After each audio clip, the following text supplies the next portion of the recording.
High above the European continent in 1943, a crucial battle of strategy and courage was being documented. The film The Thunderbolts Ramrod to Emden takes us directly into the heart of one of these vital missions. We journey alongside the bomber crews and their dedicated fighter escorts on a perilous flight to the German port of Emden. This incredible piece of history follows the P-47 Thunderbolt pilots of the U.S. 8th Air Force from the very start of their day. The cameras roll as the mission orders arrive, capturing the meticulous planning, the tense pilot briefings, and the roar of engines on the airfields of England.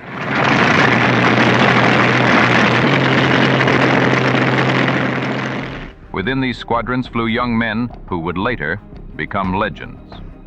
The film features pilots like Francis Gabby Gabreski and Robert S. Johnson, capturing them in action before they became celebrated aces. We get a rare glimpse into the operations of the 56th and 4th Fighter Groups, and even see the distinctive twin-boomed P-38 Lightnings of the 55th Fighter Group joining the protective screen. Ramrod to Emden is a genuine artifact of the air war. It preserves a moment in time, showing the calculated risks and the unwavering resolve required to fly deep into hostile territory, fulfilling a promise to bring the bombers home.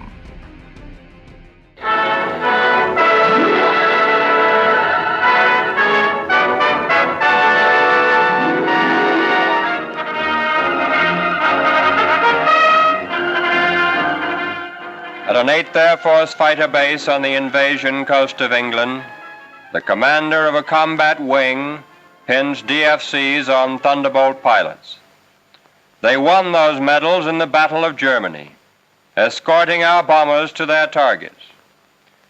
Ramrod is the fighter's name for an escort job, and a ramrod begins at Bomber Command. The route and the plan for the job comes over the scrambler phone into the combat ops room at Fighter Command. The time is late afternoon, October 1st, 1943, and the mission is Ramrod to Emden tomorrow. Let's draw it on the maps, have a look at the job. It's to be a big deal, almost 400 bombers. And here's their route into the target and out again, 300 miles and more each way. And where do they want fighter cover? Where are the rendezvous points? That's the key to a ramrod job. And so the details are sorted out and boiled down into the field order by A3. The deal is all wrapped up, but still General Kepner, fighter commander, must check before he gives the final okay that releases the whole complex machinery of another attack in the Battle of Germany. From Fighter Command through Fighter Wings, the field order goes by teleprinter. And finally, at about 2100 hours, the order clatters over the printer at the base of the 56th Fighter Group. The same ramrod order reaches the group ops room. And here is where words are translated into a weapon, translated into the Ramrod to Emden. First, draw down the bomber route to the target and home again. And then the route of the Thunderbolts of the 56th Group. And all important, the rendezvous point and the rendezvous time. Always that emphasis on time, because time is gasoline, and gasoline may make the difference between success and failure of this mission. 90 seconds is your margin for error at the rendezvous point. But in those 90 seconds, a whole group of fortresses can be wiped out if fighters miss the rendezvous. Early on the morning of October 2nd, the S2 officers prepare the maps for briefing the pilots who will fly to Emden. In this room, the attack order that began at Bomber Command completes its journey down in the fighter group. In another Nissen hut, a group operations officer reaches for the telephone. Briefing at 13:30 hours. Got it? Briefing at 13:30 hours. Roger. It's a belly tank job, so get 'em on. And the same order goes out to the ops officers of the other squadrons in the 56th Thunderbolt Group. And in each squadron now, the pilots are taking it easy. They know a job is cooking. And take it easy now, boys, because soon the tension begins. And soon the pilots will know which names are down for each team on today's Ramrod to Emden. Each squadron commander knows his men, and wise as a football coach, he lines up his team, flight by flight.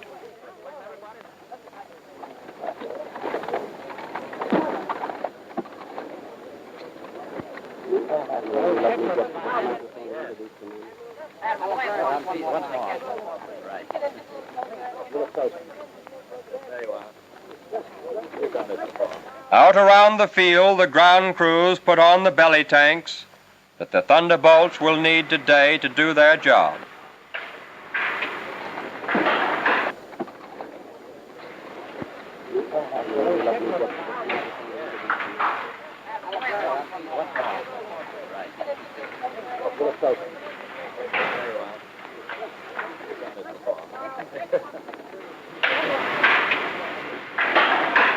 The name of this slugger is Little Cookie, and the two crosses record the Huns that have been blown to kindling by the 8 guns in the wings of these rugged fighters. 2 things these fighters can do better than any Hun. They can dish it out, and they can take it. And they have to do plenty of both. The guns are loaded, the tank is on, and finally the gas. The precious gas. Back at headquarters, the Group CO studies the job in the ops room. A veteran of more than 80 missions, he knows full well what these lines on the map mean to planes and pilots. Like a Toscanini or a Benny Goodman, he must absorb and memorize the music because he leads the job today. And next, let's check with Stormy, the weather officer.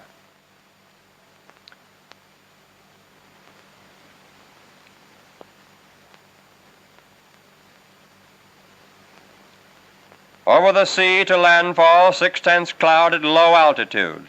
The Dutch island should be open for a landmark, but expect an overcast in the target area.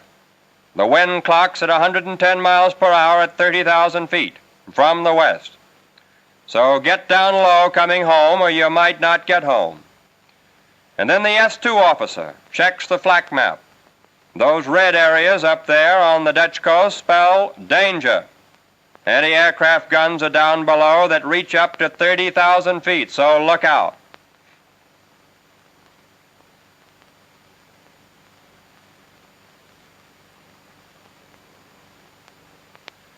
And now in the briefing room, the S2 officers and the ops officers wind up the job of laying out today's mission on the large-scale map.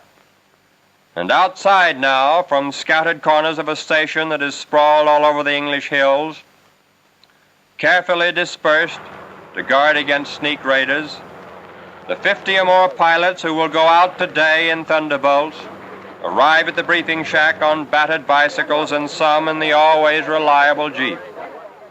If it weren't for the bikes and the Jeeps, you'd have to spend half of each day just walking between the places you have to go on the average fighter station in Britain. The bomber crews were briefed hours ago for today's Ramrod to Emden. A fighter briefing is plenty serious. 50 or more pilots for the day's job file into the briefing hut, and there they sit down. The CO comes in, and the briefing begins. Well, here it is. The big friends are pasting Emden today. We're to give fighter cover from Zood Camp over the target and back out again to the sea and then part way home. The 56 will lead the show in. We escort the lead box of bombers. We've got to give them head-gun cover. Nothing must break through. The 4th Fighter Group covers the tail of our task force, and there should be over 100 of us. The B-17s will be in 3 boxes of 60 each, altitude 25,000 feet.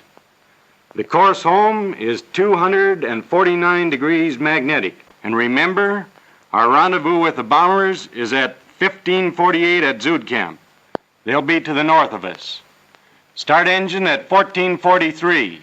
Takeoff 1449 to 1458. Set course 1503 at 3,000 feet.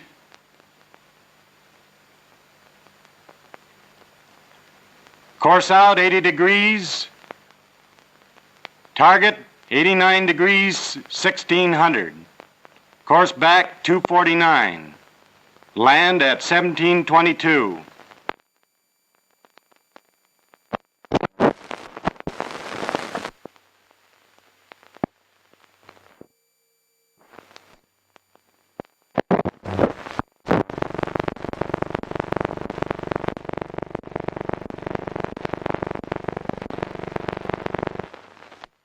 Carefully on the back of his hand, each pilot writes down the dope on the day's job.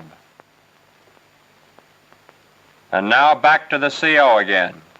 My wingman, White 2, will relay messages and work on the bomber channel. For the takeoff, I will lead the 61st off runway 5. The 62nd will queue up on runway 6. After I take off, the 63rd will move into position and be ready to shove as soon as the runway is cleared. And now the dope on the enemy flak and fighters for the day's job from the S2 officer. A flak map shows you where you may have trouble today. Heavy flak around Emden and Amsterdam and over the target, so open up. Stay out to sea on the way home. German fighter strength is heavy here. Look out for twin-engine rocket ships. They'll be below you. Keep your eye out for them and don't let them through to the bombers. And now the dope on the weather. Weather will be important today because the bombers are going to hit the Hun through heavy cloud. And the weather officer takes over the briefing now. You'll see just about enough ground today to know the Earth is down below. The target area and the whole stretch of the Zuider Zee and Holland will be pretty well covered.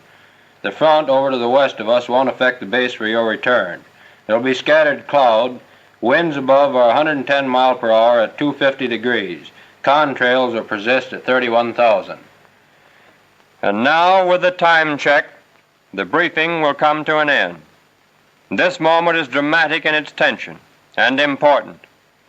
4,000 men will be in the air on this ramrod to Emden.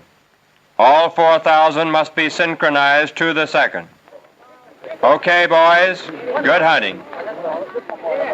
All right. Everybody.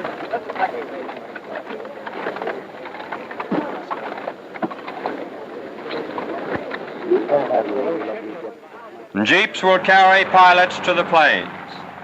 In England, as in Burma or in Italy, General Mud hangs to your feet.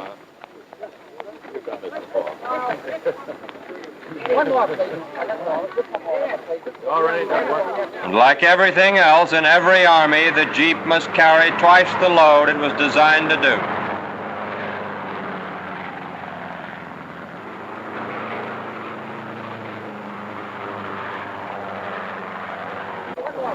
"54 pilots ride out to 54 planes. None of them know what lies ahead. They aren't worried because so far this group has shot down Huns at the rate of 4 for 1. The crew chief helps the pilot into his chute. And crew chiefs worship their planes and their pilots. And they always say, "Good luck, sir, see you later." And sometimes they may say, "How about lending me a pound until tomorrow, boss?" And now the time for start engine years.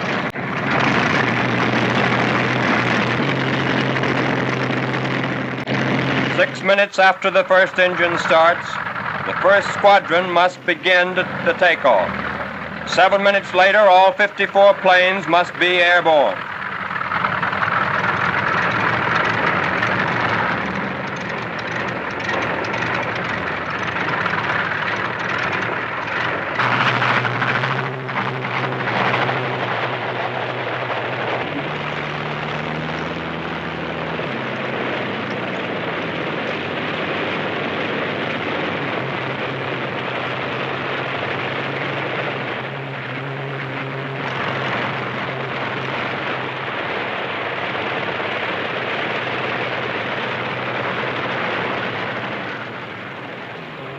crew chiefs ride the wings to guide the pilots into the tight-packed lineup on the runways.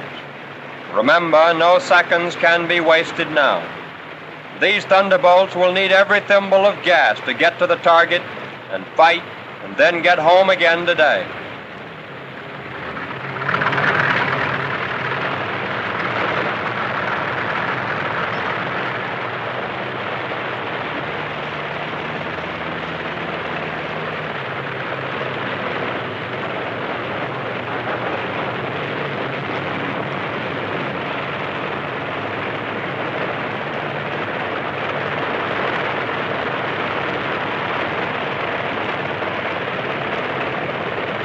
There goes the flare, and there goes the first pair, like sprinters at the starter's gun.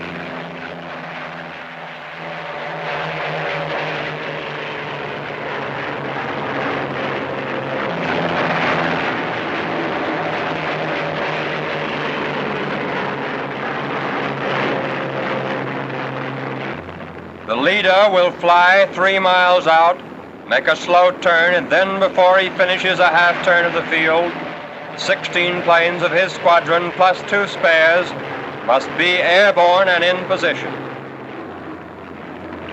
The first squadron is off and the second gets away from the other runway. The third squadron moves into readiness where the first squadron took off 2 minutes ago.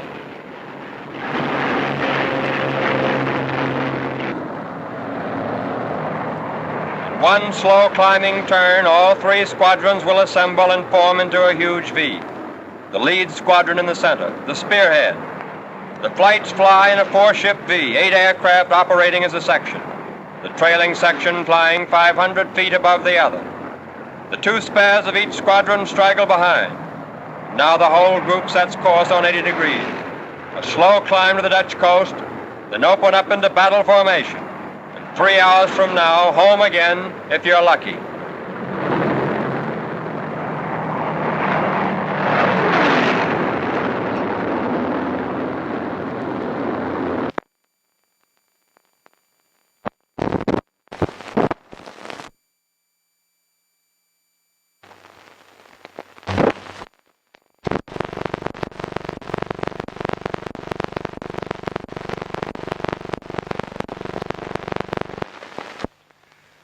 From other fields, other fighter groups take off, Thunderbolts and Lightning. In the Battle of Germany, a fighter's first, last, and only job is to protect the bomber. Thunderbolts must climb to high cover positions above the bomber, climb slow and compact, and then open up. Each squadron to its planned position. Throttles are kept pretty well forward, so fighters must weave in orbit to cover the slower bomber. Sometimes our fighters will pull out 5 miles ahead to break up the frontal attack by the Huns. The Thunderbolts operate like interference in football, taking out the tacklers.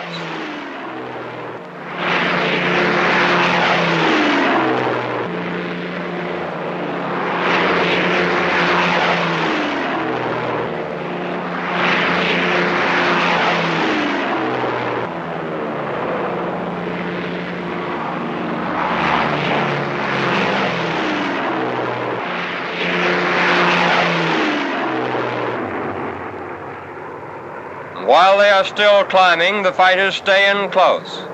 Then it's wide open. The throttles are blasted forward as the combat begins.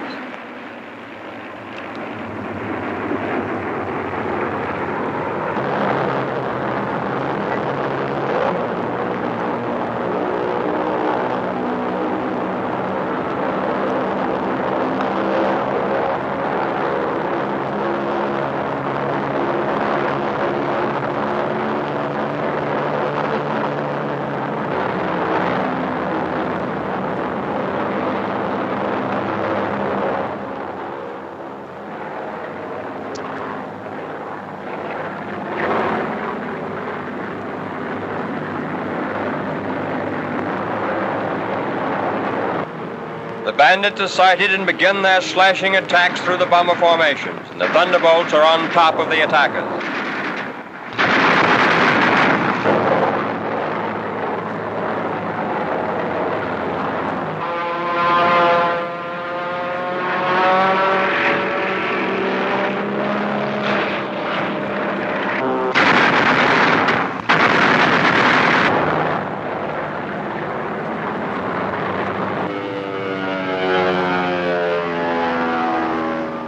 See those two flares? Green, green, distress signal. A bomber needs help.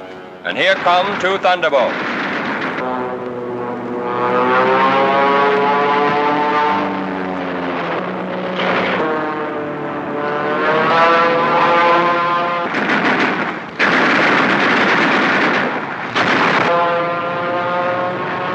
There goes what was a Hun.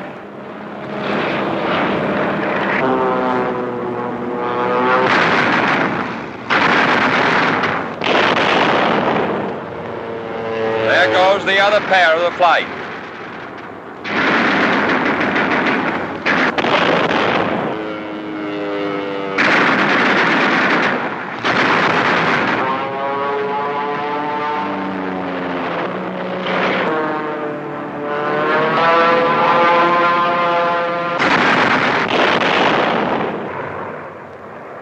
And now a snaky string of lightnings moves into the battle.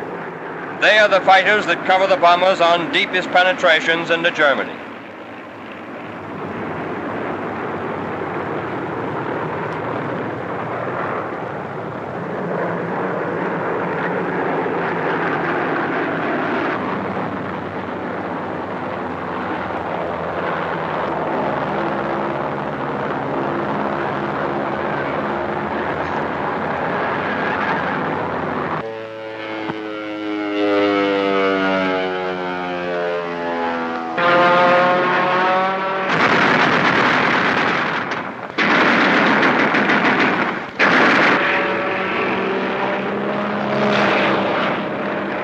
Remember this, you can outdive anything you'll meet in the Battle of Germany. Keep on his tail and in the end you'll get him.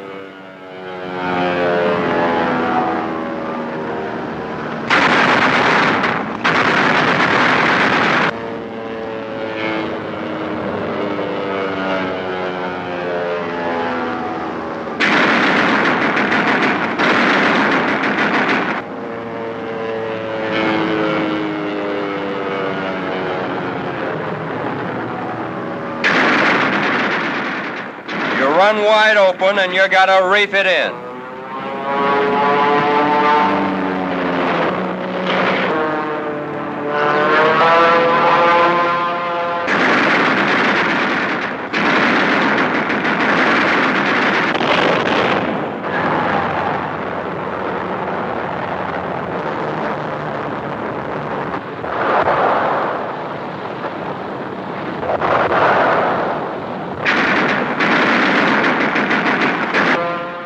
Watch these Huns. The single-engine jobs always hit the fortresses from the front.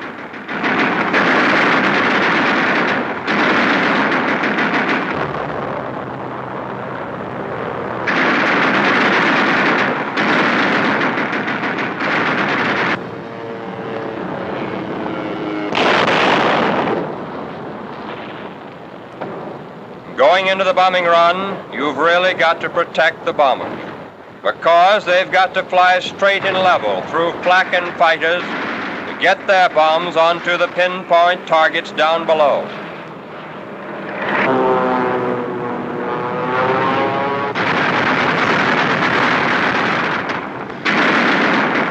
The opening of the bomb bays is the signal for the bandits to press home their attacks. The bandits know that the forts and libs cannot take evasive action until their bombs are away.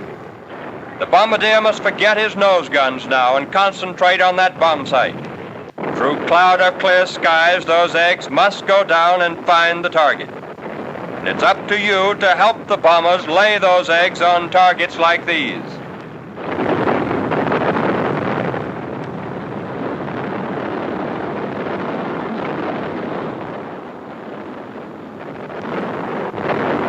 And now the battle moves on. On some missions, all the bombers go for a single target. On other days, several task forces will hammer different targets.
fresh fighter group moves into the scramble. It's hammer, hammer, hammer every mile of the way.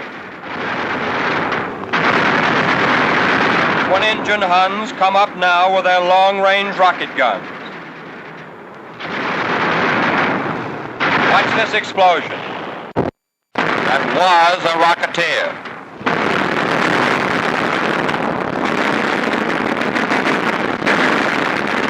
After all the bombs are away, the ports and libs must fight their way home again. That's not easy because many of them are cripples now. And now is when fresh fighter groups speed into the battle to help their big friends get back to Britain.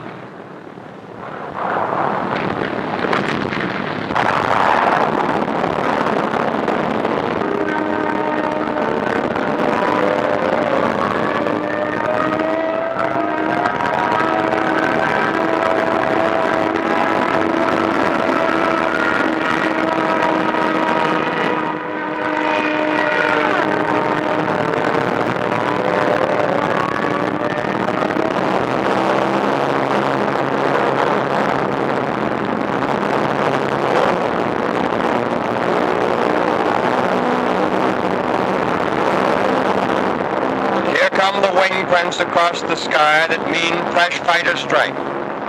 Brother, the battered bombers are plenty glad to see it. You see the whole story in these contrails. The broad mass trails are where the bombers turn for home. And there are the single streaking trails that show how the Thunderbolts weave above the homing bombers as top cover. Look at that port's tail. A 20mm chewed it off.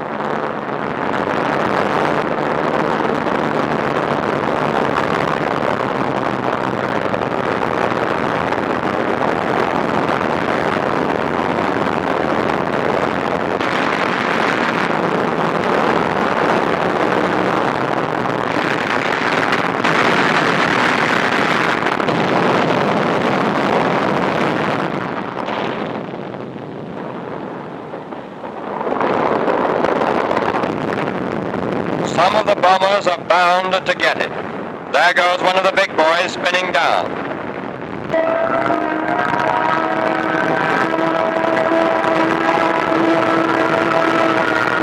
Some of the fighters get it too. There's the single shoot of a Thunderbolt pilot floating down. Many of the men shot down over Germany are still alive, prisoners of war.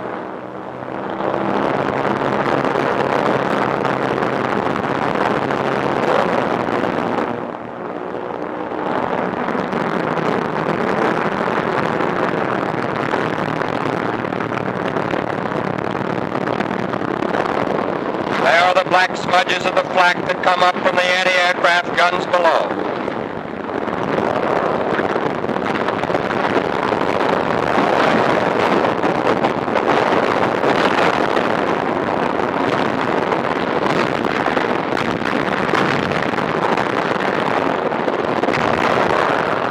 Battle stays hot as ever through flak and fighters as the forts move on and on to the coast. Sometimes the battle goes on halfway across the channel. Welcome is the sight of the coast of England. But even then, the battle is not ended, because crippled planes must still be landed, and often that is not easy. The battle-damaged fighters limp home to land ahead of their group. Watch this landing. His right tire is shot away.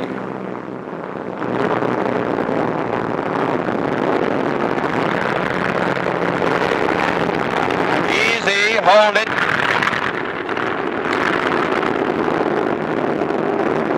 And at last, he's down. And now a group of Lightnings land.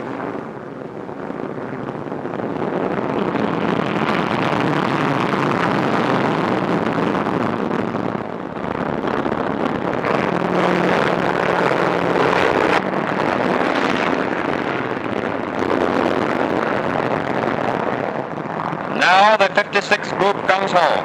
Flight after flight will peel off.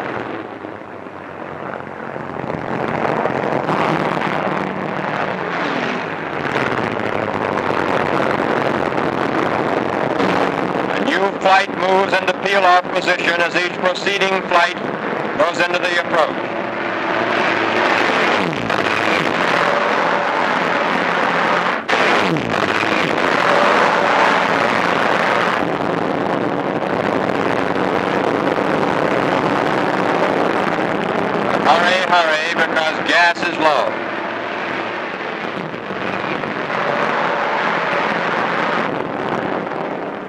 bursted down in close order. They must clear the end of the field as fast as possible.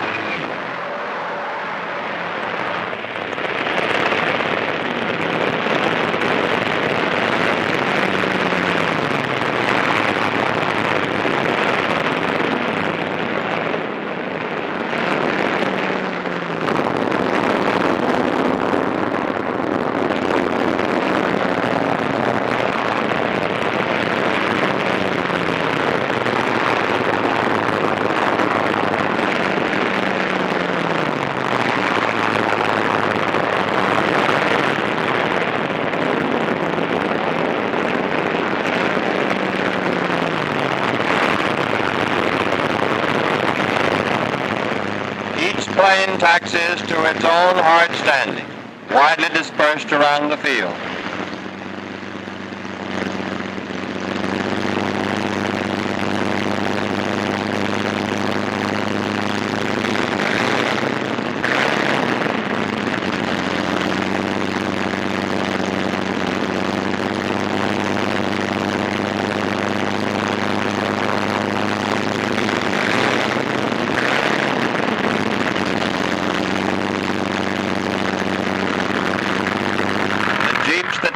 Pilots to their planes now take them back to the interrogation.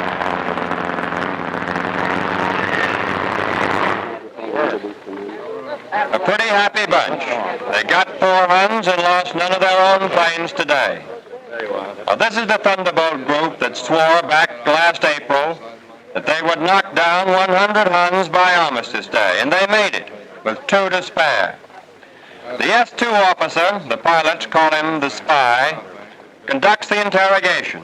It's a lot different from the last time they were together, when they were tense and expectant at briefing.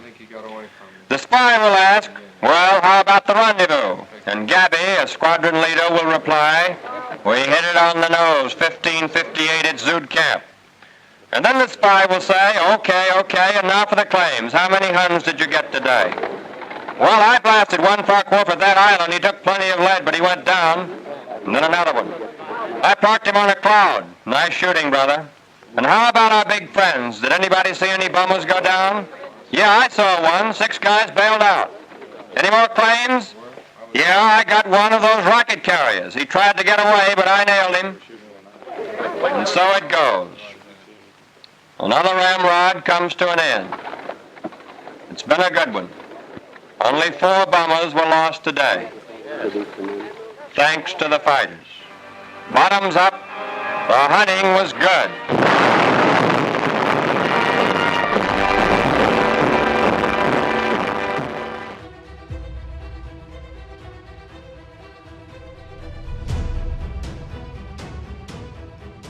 During the onset of spring 1945, the aviators of the U.S. Army Air Force in Europe were recovering from the largest engagement in American military annals, commonly known as the Battle of the Bulge.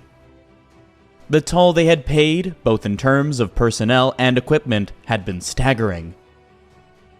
Each day, fresh pilots and newly delivered aircraft arrived to replenish the dwindling ranks. P-47 Thunderbolt fighter squadrons were actively stationed at former German Luftwaffe air bases, situated just a few miles from the front lines. Their revised objective was to offer aerial assistance for the Army's onward push into Germany. Ranked among the swiftest and most potent fighter aircraft globally, the Thunderbolts achieved velocities of nearly 600 miles an hour during steep descents. Their pilots were some of the best. 7 out of the top 10 American fighter aces in Europe flew Thunderbolts. Flying without pressure suits, only strong, young men could withstand the forces of gravity built up after a steep dive. They were all tough, well-trained, and their morale was high. In March 1945, Arthur Davis was a replacement pilot assigned to the 362nd Fighter Group based in eastern France near the German border. They were all about the same age I was, in my early 20s. 23, 24, something like that. And there were very few, a couple guys that were almost 30, and we call them grandfather, that sort of thing. But there were fellows younger than I was. The morale was high. As a matter of fact, I was a little surprised because they have always experienced several casualties over a period of time. And I was a replacement for someone who had been killed in action. And I was expecting something other than that, but the morale was very high. A fighter group consisted of 3 squadrons, each containing 16 planes and 25 pilots. Sustaining a Thunderbolt fighter group consisting of 48 planes necessitated extensive resources, including lengthy supply routes, a contingent of 75 pilots, 1,200 ground crew members, meteorologists, operational officers, radio and radar operators, anti-aircraft gunners, fuel and distribution networks, as well as high-skilled engineers for runway construction and maintenance. Each plane in the group needed a crew of 25 men just to keep flying. And work went on around the clock. During its era, the P-47 Thunderbolt held the distinction of being the largest, weightiest, and most formidable single-engine fighter aircraft ever constructed. Its pilots regarded it as nearly as robust as a tank and remarkably challenging to bring down. With its 2,400 horsepower engine, it weighed almost 8 tons fully loaded. Every plane carried a film camera in the wing, timed to operate automatically with the gun trigger. Numerous frontline fighter aircraft were engaged in as many as 3 missions daily, necessitating meticulous coordination among every individual within the group to maintain these planes airborne. The confidence of the pilots and their ground crew was essential. Any overlooked detail could cost them their lives. 23-year-old Ken Bullock flew 46 combat missions in Thunderbolts during the last months of the war. You know, there were supposed to be some rules about fraternizing with the enlisted men and all that stuff. That went out the window the minute we joined the squadron. We were all in there together.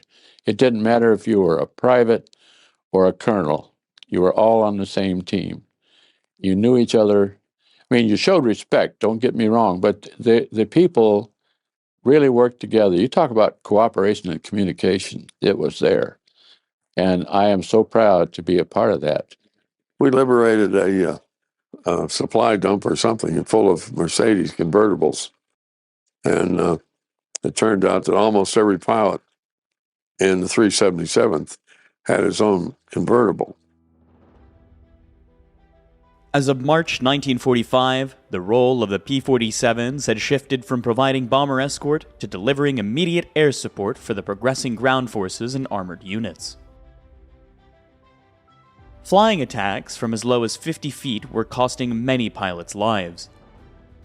A new man joining a Thunderbolt group at this time in the war had been a life expectancy of just 2 missions. With more than 100 combat missions behind them, some squadron commanding officers had reached the rank of major, many by the age of just 24. In the aerial clash above Germany, they would guide their comrades into the cockpits and down the runway. Nearly 50% of these filmed pilots, encompassing both seasoned veterans and recent replacements, would become casualties a mere 10 weeks later as the war drew to a close. The coming battle would take place over one of the greatest natural defense obstacles in Europe, the Rhine River. No foreign army had crossed the Rhine into Germany in 150 years. The battle would last for 3 weeks.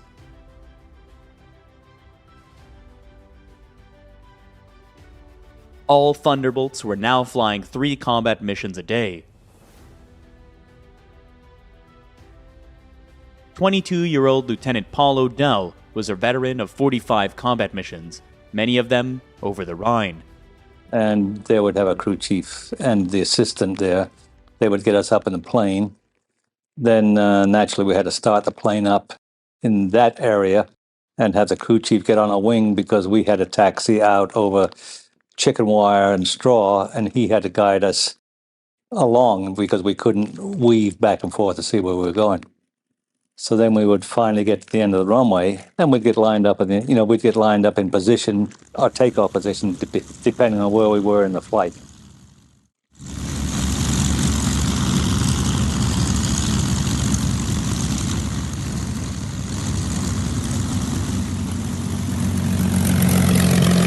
Well, when you're on the flight line ready to take off, I mean, some things go through your mind. I think my own particular deal, you felt kind of invincible, so you weren't really expecting anything to happen to you, and so it didn't really prey on your mind that much. The day began at 3:30 in the morning, when pilots were woken for the daily briefing. At a dawn, the engines would start. And besides the throttle, you had the supercharger had to be opened up with it because they give you an extra horsepower to get the thing off the ground, especially if it was loaded, heavily loaded with bombs. Main thought was to keep the plane straight going down the runway and get in the air and go do your job and come back. You didn't think about being killed. Takeoff is a marvelous feeling because you have full control of an over 2,000 horsepower engine. And when you put that throttle to the firewall, we call it, it's all the way forward, you've got all the power you need to take off, and it thrusts you back in your seat hard against the trackpad in the back. And you know that you're going to go up and fly. The conquest of the Reich was about to begin. In March 1945, just a short while after equipping their aircraft's wings with cameras, the Thunderbolt fighters of the United States would confront their most substantial offensive yet, a strike aimed at the Luftwaffe's air bases lining Germany's River Rhine. When you had 16 planes, usually there were 3 groups of 4 below, and the top flight was called cover flight. And they usually weren't carrying bombs. They were just there to protect us from enemy aircraft that we may not spot. You are alone, even though you're a part of a flight of 16 airplanes. You're still alone. You're the master of your own destiny. It's an exhilarating feeling. Waiting in the skies was the Luftwaffe, desperate to stop the American Army of the Rhine, diving at high speeds from above the Thunderbolt formations. Violent dogfights would suddenly begin between planes barely 150 yards apart, firing over 100 bullets a second. I knew when I'd see tracers going from behind my plane in front of me that he was behind me somewhere, and I was bound this wasn't going to happen. And I thought, oh, buddy, you have had it. You picked the wrong guy today. And I nail him and then go look for somebody else. For dogfighting, it is exciting. I could see these planes coming from our right, and I'm hollering to my wing leader to brake right, so we both brake right at the same time, because you always turn into them. And they were shooting, and that was the first time I realized you could hear their guns inside your cockpit, so that's how close they were. I just happened to look up in my mirror, and I saw this ME-109 on my tail, and I had 100 hits before I realized that I was even being hit, and I pulled up, almost went into a stall, and that gives you an indication how fast it all happens. And you don't have much time to think about it. You're doing it really to save your life and get out of the gunfire. Meanwhile, concealed within a shroud of smoke, General George Patton was propelling his 3rd U.S. Army towards the Rhine, undertaking a bold endeavor to secure a foothold on the eastern bank of the river. The Rhine had been Germany's natural defense line since Roman times. Patton was about to attempt what Caesar had accomplished 2,000 years earlier, but no general since Napoleon.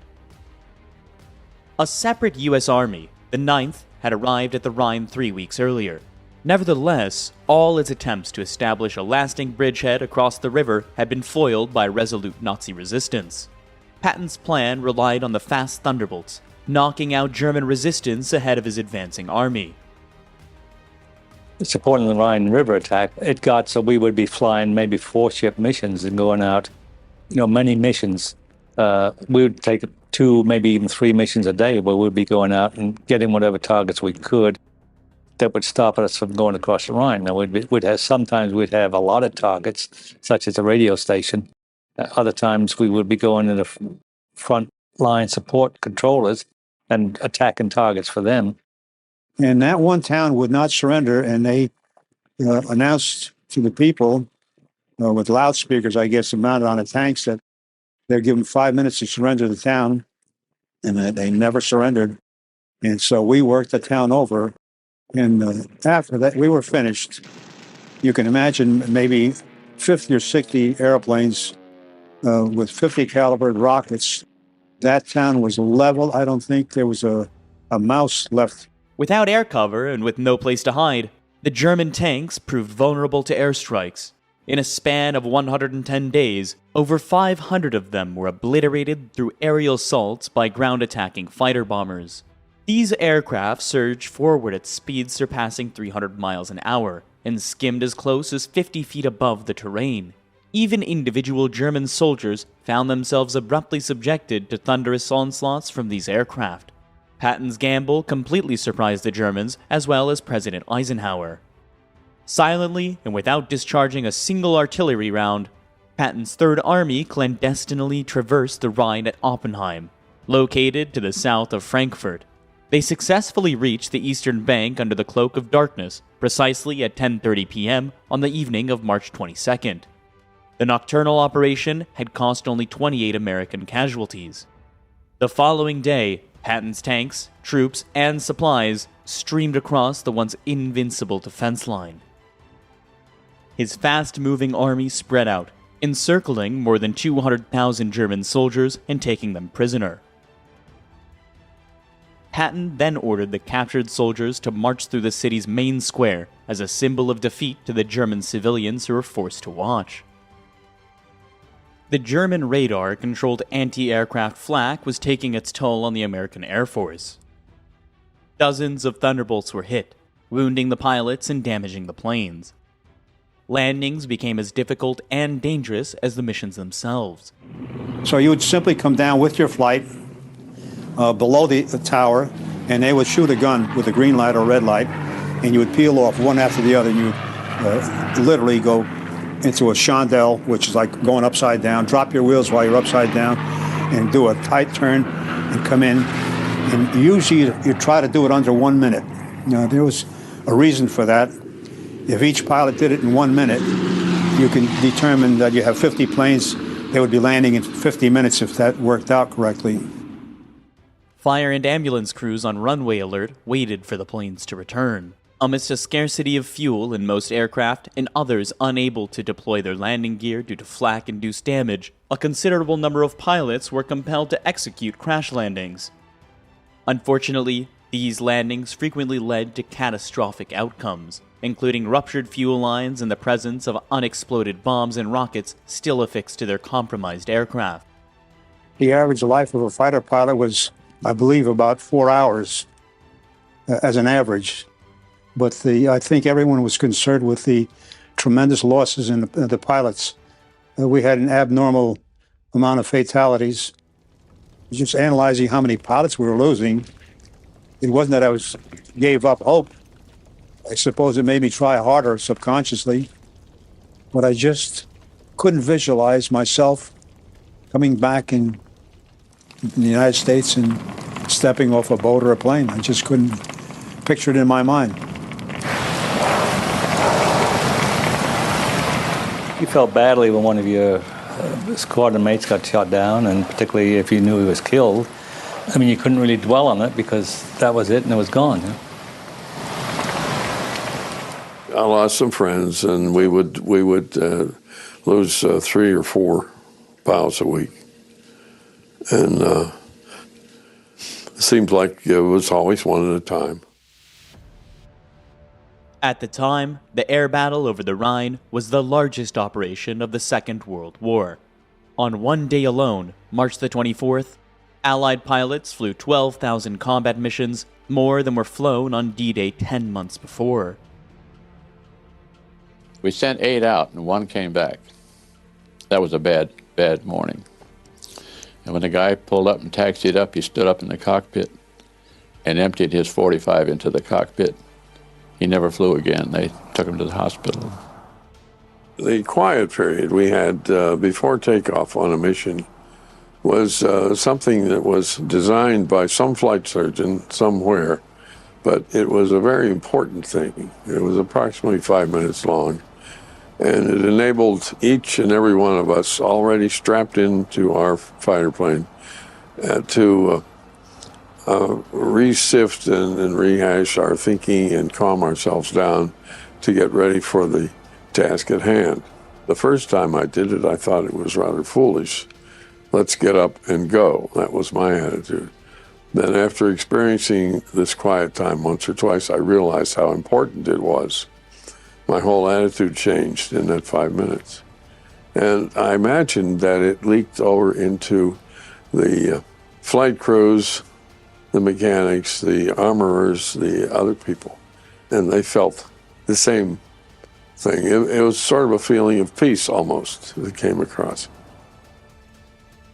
The times that you really didn't feel like you wanted to go on a mission, I suppose, is when they would announce at the briefing that we're going to hit an airdrome today. And a lot of pilots would just back out. They'd say they're suddenly would be sick or something. Not many, but the pilots that went through an awful lot, and you knew you were going to get hit. It's just not a guess, an assumption. It was an assumption.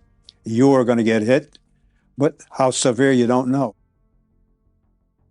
April the 16th would be the darkest day in the German Luftwaffe's history, when they were attacked by the Thunderbolts and their allied forces.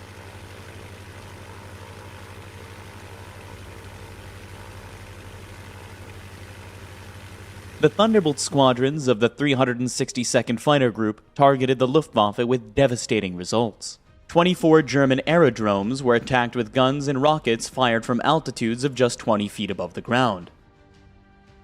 Their air raids destroyed 270 planes on the ground and another 29 in the air, along with numerous hangars, flak gun emplacements, and fuel tanks. After more than 3 years of war, which had cost thousands of fighter pilots their lives, the P-47 pilots of the 362nd would show no mercy. On April the 16th, the combined British and US Air Forces mounted one of the largest attacks on the Luftwaffe. 6,000 Allied airplanes targeted 40 aerodromes inside Germany. 2,000 fighter planes would take part in the attack. Their mission was to destroy the Luftwaffe once and for all. But German air bases were heavily defended by radar-controlled anti-aircraft flak guns. Many pilots and their planes would not return from this mission. Those that did carried with them the record taken by the mounted cameras. I have been conditioned to hate the German army, the German military. And this was brought about by some schooling in the service, I'm quite sure. Most of it was subliminal type of thing, but I wanted to kill. It gave you a sense of gratitude when we hit an airdrome, in one sense, because it was payback time. These were the guys that were up there trying to shoot you down, and we had a chance now to put them to sleep. And so in that sense, it was a good feeling. I would peel off, first of all, and dive down toward the target, get the target in my gun sights, and then fire a preliminary quick burst to clear the guns and make sure that everything was working properly. Then when I got close enough, and I used to go as close as I thought I could, and they said they gave it a distance of several yards, but I tried to close a little closer because I realized that although we had 1,800 rounds of ammunition, it went very quickly, and I might need it for something else. So when I got as close as I dared, then I would pull hard on the trigger and give it all it had for about 2 or 3 seconds. That's all that's needed. From a low-level attack, you would probably come alongside at about 1,000 feet and then peel off down and come straight in on the target. And at the time you try and get everything leveled up and get the sight on the target and then give them the burst. Anti-aircraft was one of the things we probably feared because there wasn't much control what we could do about it. And when they would set the guns on you with radar, you could hear it in the headset. it would go bzz, bzz, bzz, like that. You could hear it, and you knew that there was a dish down there that locked you in, and they were getting ready to shoot. At the end of the day, 905 German aircraft and 40 aerodromes had been destroyed. Unopposed in the air, the Thunderbolts were unleashed over Germany. On April the 16th, 1945, the Thunderbolt fighter group and the combined Allied forces scored a major victory over Germany's Luftwaffe. With the front lines moving quickly eastward, driven by tanks and infantry, the Thunderbolt fighter groups were ordered to move with them.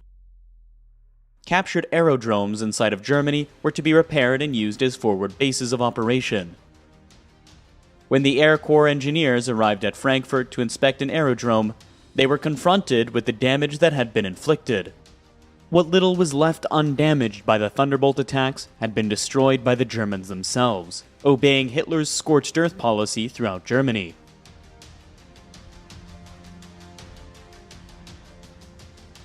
The Fuhrer had vowed that if Allies did overrun the fatherland, they would inherit a wasteland. Luftwaffe planes were found destroyed by the dozens, crushed on the ground. Hangars, barracks, and supply quarters were still burning from recent air raids.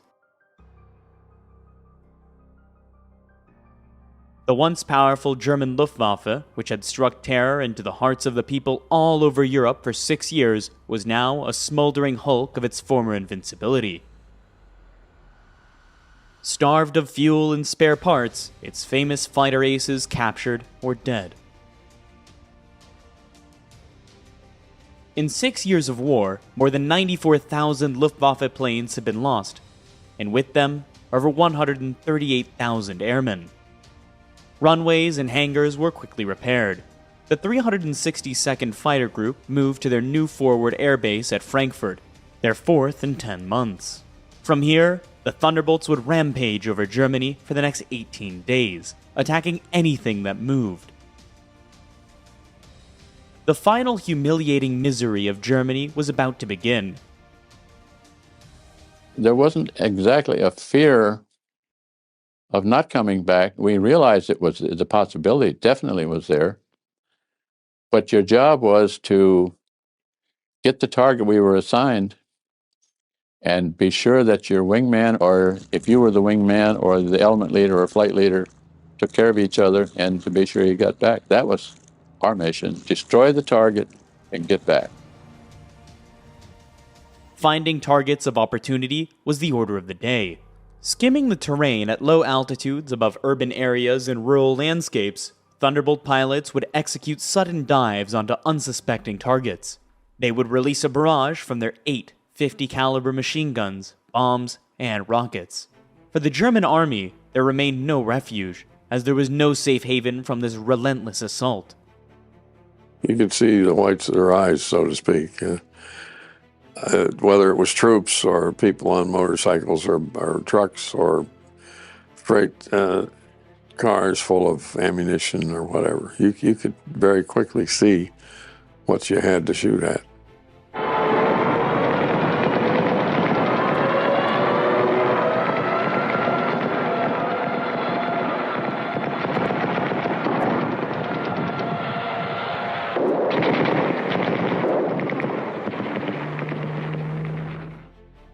So anytime we saw a train, first guy down got to shoot the engine, the locomotive. You could tell if you got a good hit because all the steam would come up from it and the train would stop. Then you would pick at it car to car. Everyone would take turns until you just about set the whole train on fire.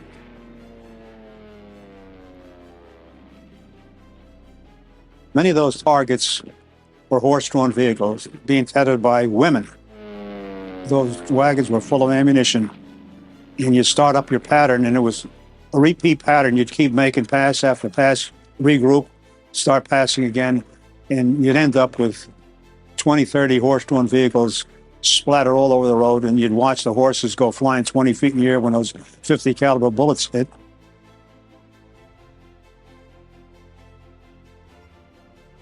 It was just awesome, the power behind those bullets that and the roads would be actually red with blood.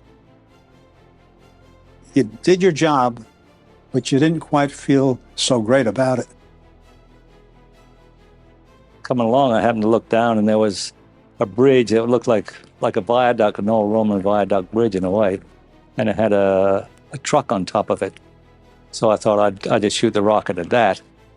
And then after I started down, I thought, well, I might as well salvo all four of them. So I let all four go and pulled up, because you don't see the rockets hit on the way down. And as I pulled up and turned around to see if I'd hit, well, the whole bridge was gone and the truck as well.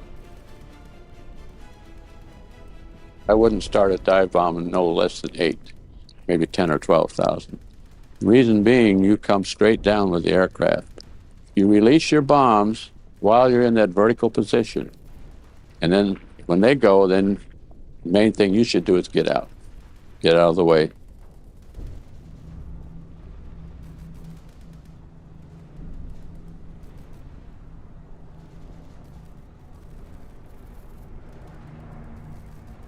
The tanks were very tough.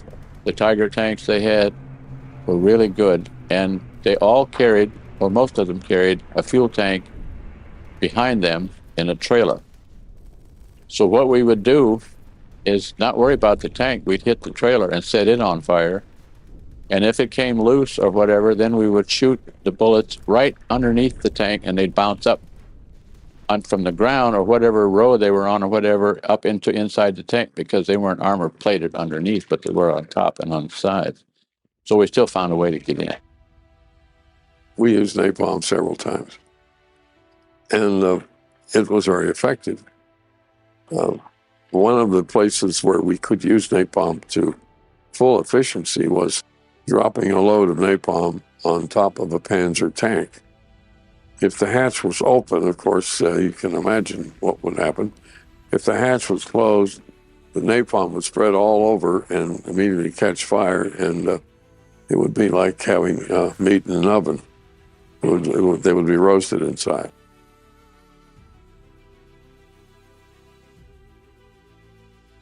It's like putting the airplane on like you would a jacket when you get in it. You wear the airplane and you become part of it, and you're pushing of the rudder and the throttle and the stick. It's all automatic, just like when you walk. You just one leg ahead of the other one. You don't say, I'm going to push this, I'm going to do that. You just do it. We had many times where pilots were missing. That would be the time that you would dread the most, when you'd get back into echelon for landing and there'd be one plane or two planes missing. It just stayed with you for quite a while. I never thought I'd return back home alive as a pilot. It just never occurred to me that I would. In fact, I had premonition that I would never come back. I just didn't think I'd make it.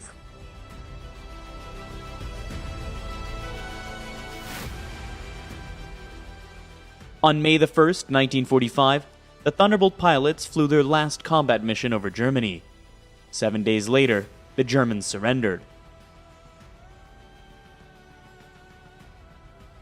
VE Day was a big relief, you know. And then you knew that you had a really good chance to get home. The problem was, during combat, every night when you go to bed, the prayer I would say is, just let me make it through tomorrow so I can thank you for that day tonight, because it was a one day at a time thing. And when we knew that it was over, it was a big relief. Of course, then we had another question right away: will I be transferred to the Pacific? And some guys were, and some weren't. As jubilant celebrations echoed throughout the streets of Paris, London, and New York, the Thunderbolt pilots who remained in Germany assumed a solemn and contemplative demeanor. They marveled at their survival, yet were profoundly affected by the pervasive death, devastation, and suffering in the midst.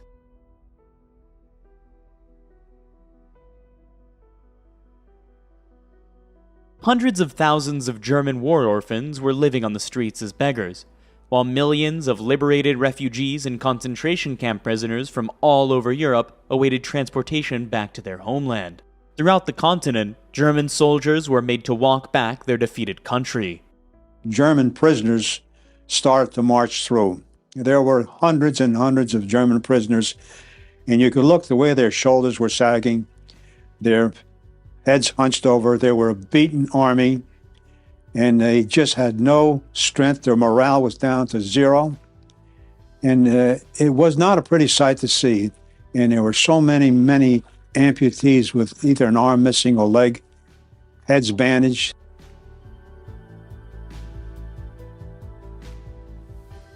Throughout the war, a fighter pilot never saw the face of his enemy, only the face of the country. The end of the war finally brought them properly face to face, to see for the first time the people they had fought and the damage they had inflicted.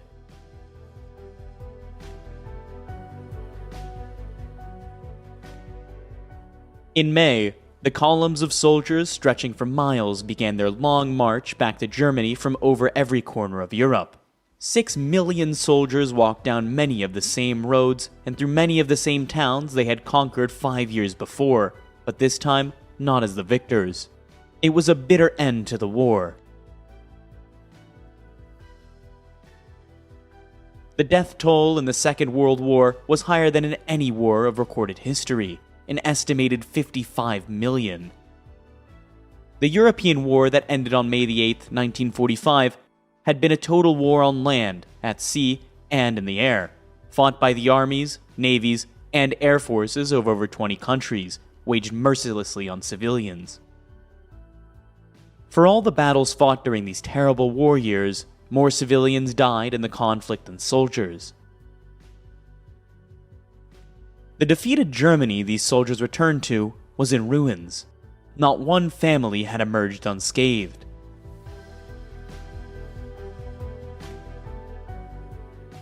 But victory in the air had come at a terrible price. 18,000 US fighter planes and bombers were shot down over Europe, taking the lives of 80,000 pilots and crew.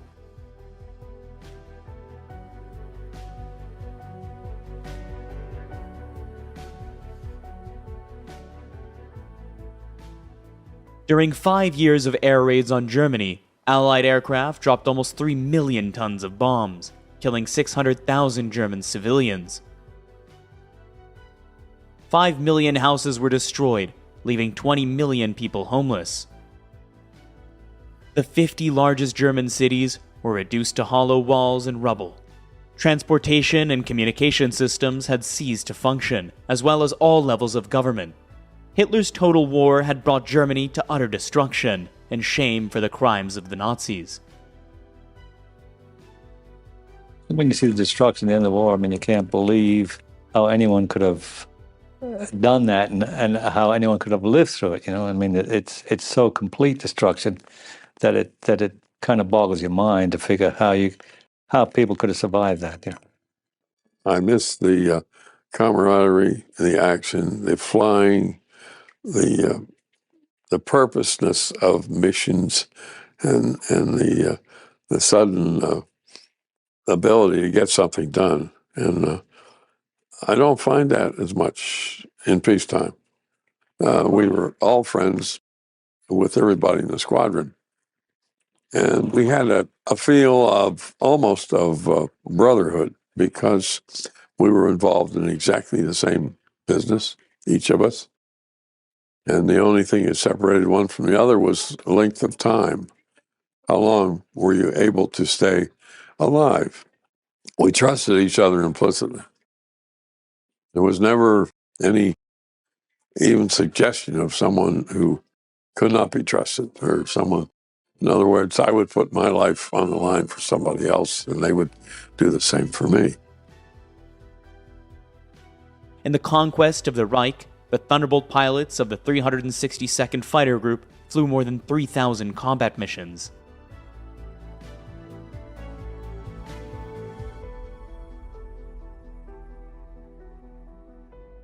For their bravery, the group was awarded a Presidential Unit Citation. But half of their pilots had been killed, captured, or wounded, and 48 Thunderbolts have been destroyed. The remaining planes were scrapped in the following months.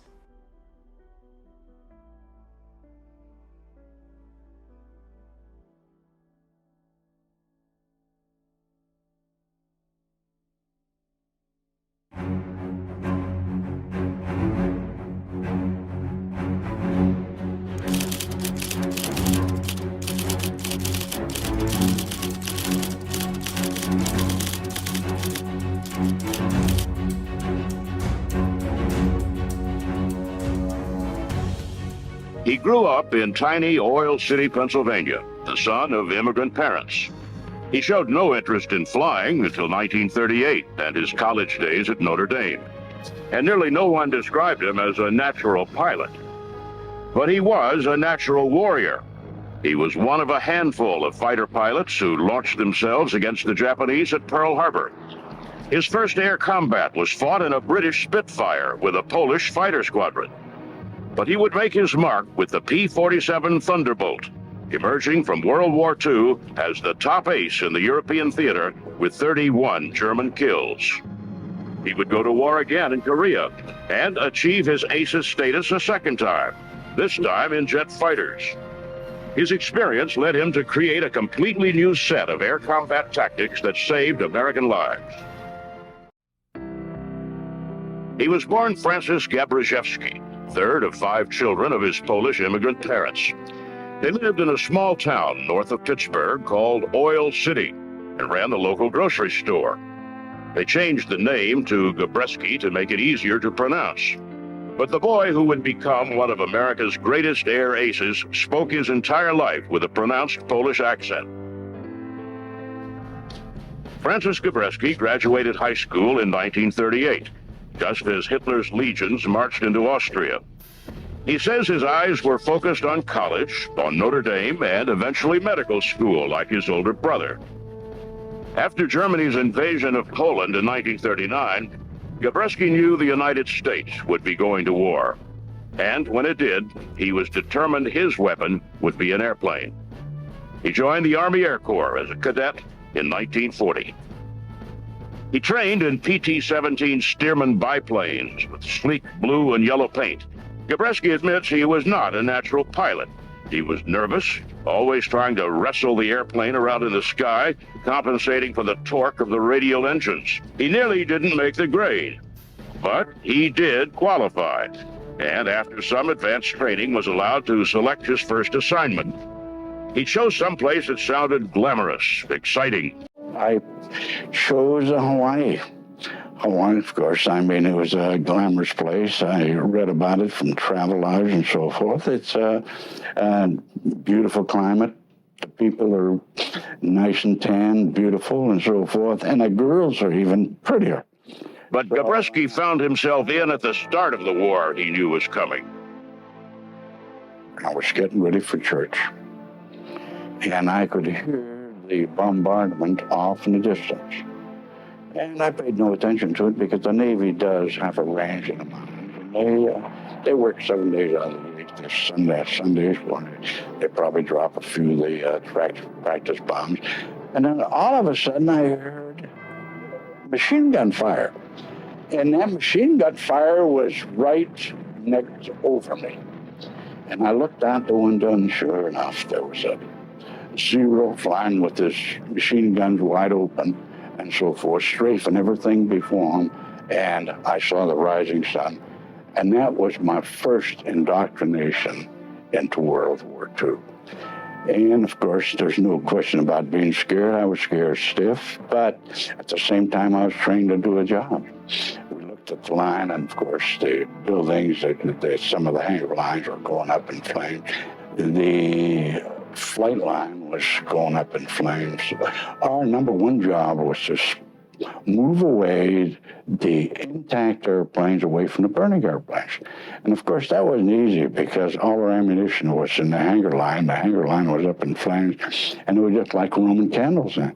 In other words, you could see the tracers coming up and firing, and they were more scary than they were destructive. So we did our work, airmen as well as officers, shoved out the airplanes away from the burning airplanes. And by the end of, say, an hour and a half, well, we were able to save about 75 of the 150 airplanes that were parked on the line. We did become airborne about 2 hours after the attack on Pearl Harbor. It was a very, I would say, somber flight. I looked down from about 6,000 feet over Pearl Harbor and saw all those airplanes just over off on their side or going up in flames. And it was just a big, billowing black smoke all over Pearl Harbor. With much of the air power of the Pacific gone and the Navy clearly in charge, Gabreski felt out of the action. The Air Corps found itself trying to salvage what was left of its Pacific bases.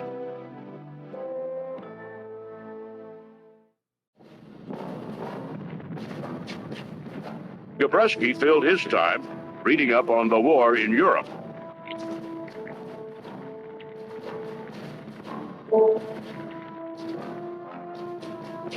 The Battle of Britain action reports showed that the fighter squadrons with the highest kill ratios against the Germans were Spitfires, piloted by members of the Polish Air Force. Gabreski had an idea. He would use his language skills and attach himself to a Polish squadron to learn their combat tactics. He would then pass them along to the Americans when they arrived in Europe. His idea earned him a trip to Washington and a promotion to captain on his way to London. I came over as a casual. I came over as an individual flying with the Polish Air Force to gain experience. So I joined the 315 squadron that was flying Spit 9s, and it was just a super airplane. So I flew with them on 20 missions. In February 1943, Gabreski left the Polish squadron. The Americans were arriving in England in force, and it was time to put the lessons learned to the test.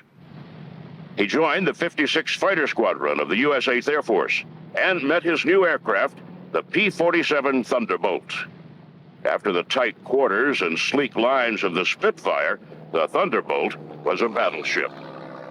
After 20 missions with the Polish Air Force, I joined the 56, which was the first group that was coming in intact from the United States of America with a brand new airplane, a P-47. So you can imagine when I went from a Spitfire, which is nothing more than about a 7,500 pound airplane, to this great big belly tub that I saw. My God, what a big airplane. It was twice the size of the Spitfire. But it turned me off immediately, but that was the only thing I had to fight in, and that I was going to learn to fly it. So I took the airplane up, and it was a good airplane. It was a good airplane because it had a turbine supercharger. I could derive to 2,000 horsepower at sea level as well as up to 30,000 feet, when the velocity of the turbine supercharger would not accelerate any faster because it would disintegrate. Unlike the mission of the Spitfire to intercept and shoot down attacking German bombers and fighters, the role of the Thunderbolt was clear: protect the bombers of the U.S. 8th Air Force. Also, unlike the Luftwaffe and the RAF, he was about to command a unit in a uniquely American Air Corps. We're all amateurs. The Germans were all pros. The RAF, they were pros. And all the Belgium, all the other Allied forces, they were pros by the time that we were there. So we were going to learn from them. And it took us quite a few missions before we felt very comfortable in the operating field where we knew what we were doing.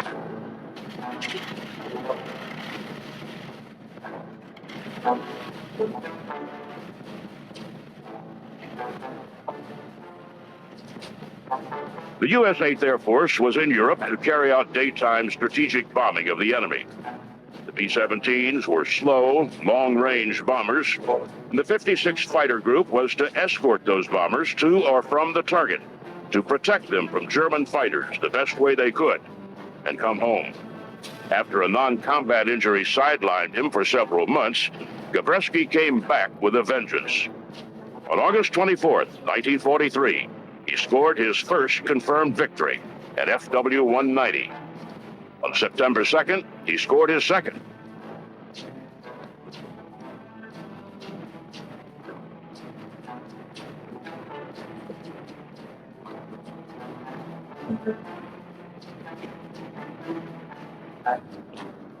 You're not out there to glamorize the destruction of fighter aircraft. You're there on a specific mission to keep those bombers from being shot down. In other words, if you could scare away, which we have on many occasions, where the Focke-Wulf 190s and 109s would break off because we'd start coming in head-on to them, and with our guns wide open and so forth, firing at them, so they'd turn over and go down to the deck. We wouldn't follow them, naturally. I mean, because we did our job. In January 1944, General Jimmy Doolittle, fresh to the 8th Air Force from his North African experience commanding the 15th, changed the general orders for U.S. Fighter Command. The only way to beat the Germans was to eliminate their aircraft and pilots. The role of the fighters was no longer to simply escort bombers. Now they had clearance to pursue and flame every German aircraft they could, in the air or on the ground.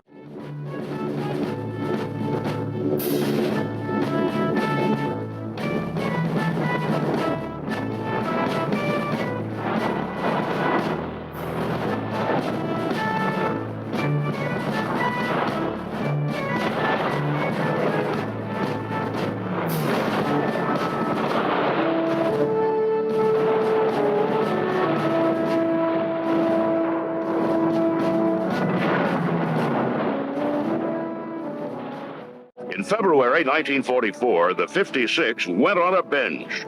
Gabreski called it the Big Week. Now flying missions over Germany using extender tanks, the P-47s of the 56 scored 59 kills in 5 missions. Gabreski owned 3 of them, running his number to 11. He was now an ace twice over. Now he was racking up kills faster than his crew could keep him in swastika decals. In May, he scored 3 more kills in a single day, with a 4th listed as probable.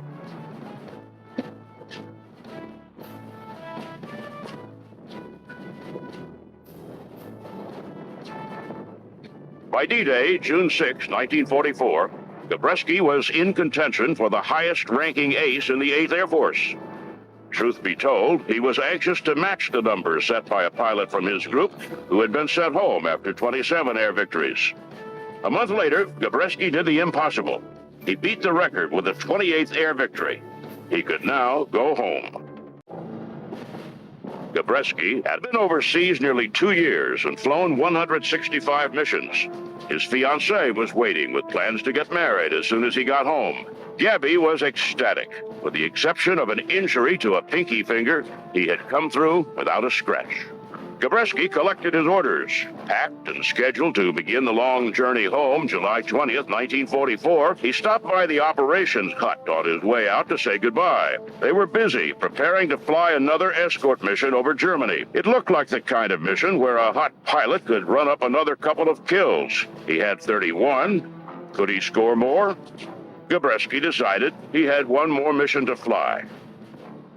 They found an airfield west of Koblenz and decided to let each of the flights take a crack at it. Gabreski led his flight team down and during his pass exploded a German bomber. He turned to make another pass, hugging the ground too close. The propellers hit, and Francis Gabreski, America's hottest air ace, was down in Germany. He would spend the rest of the war in a German POW camp. His Stalag Luft was freed on May 13, 1945. A year later, Lieutenant Colonel Gabby Gabreski, 26 years old and credited with 31 kills, retired from the Army Air Corps. But that's not the end of the story.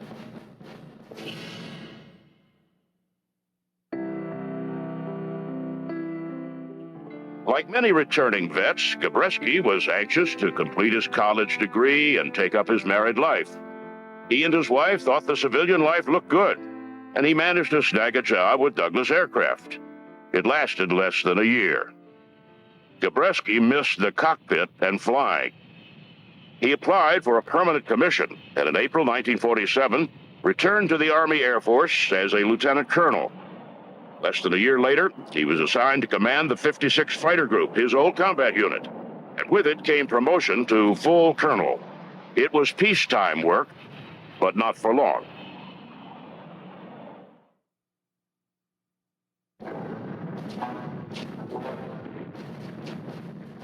The tension in Korea finally exploded into open warfare, and Gabby found himself watching from the sidelines. The war went back and forth, and it looked like it would be over once MacArthur landed at Incheon. But in mid-1950, a new weapon launched into the skies, and the Americans found themselves fighting a hot new fighter, the MiG-15. Gabreski's command had just made the transition to F-86 Sabre fighters, and he wondered more than once how the planes would stack up. He was going to find out. In May 1951, Colonel Gabreski reported to K-14, the air base near Kimpo, South Korea. Gabreski was assigned to the 4th Fighter Group as deputy wing commander. They had only 50 F-86s, and their mission was to distract the MiGs away from the slower Mustangs and F-80s. To do that, they flew the area the pilots called MiG Alley. When MiG-15 came into the theater, that put another sort of dimension. That's when I went out to operate in the Korean theater, because the MiG-15 was so superior to any other airplane that we ever had there. So the only offset to that was F-86. F-86, which was it was a Mach .9192 airplane, equivalent to the MiG-15. So that put us on par, and it kept, again, the MiG-15s from destroying the F-80s and the F-84. And if you get a bounce, cut him off, and drive in range. When you get in range, shoot, and when you shoot to kill. Anybody got any questions? Okay, let's go get him. On April 1st, 1952, Gabreski led his group back into MiG Alley.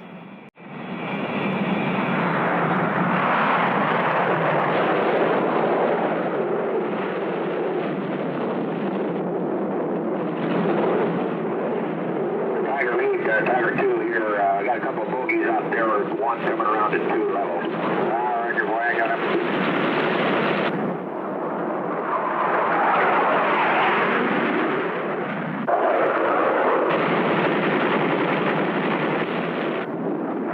All right, there he goes, he's going down, you got him?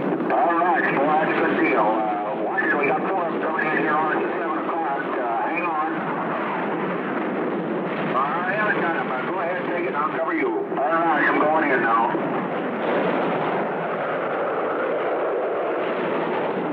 Okay, he's down. Well, you got him too.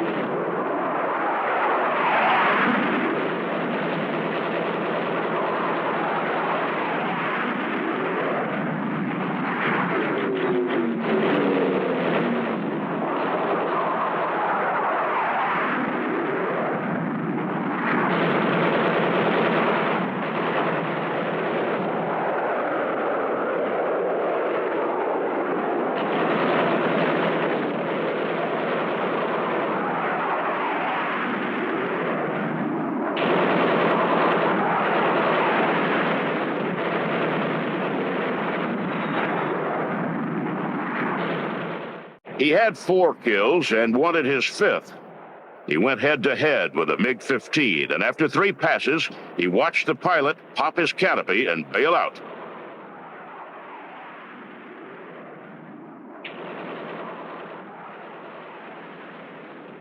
He was over his 100 mission limit, though he and another veteran had given orders that their sorties not be posted anymore. But he had had enough. With 6.5 kills credited to him and his 31 from World War II, he is the 3rd top air ace in American history. On June 4th, the Air Force sent him home. He had a stop along the way. President Harry Truman called him to the White House and thanked him personally. I've had everything from a squadron to a group to a wing, and I've been in the cockpit up until I retired. Colonel Francis Gabreski ended his combat role that summer of 1952, but his career continued. He remained in the Air Force until 1967, commanding units at bases from Kadena to Hickam to Adana, Turkey. He had flown aircraft from the old P-40 to the heavy P-47, where he achieved glory. He made the transition to jet fighters in the F-86, and had flown everything up to the F-111 supersonic fighter bomber. His record of 37.5 kills stands today. He set standards for performance and tactics. For all his contributions to the U.S. Air Force, Colonel Francis S. Gabby Gabreski is a legend of air power.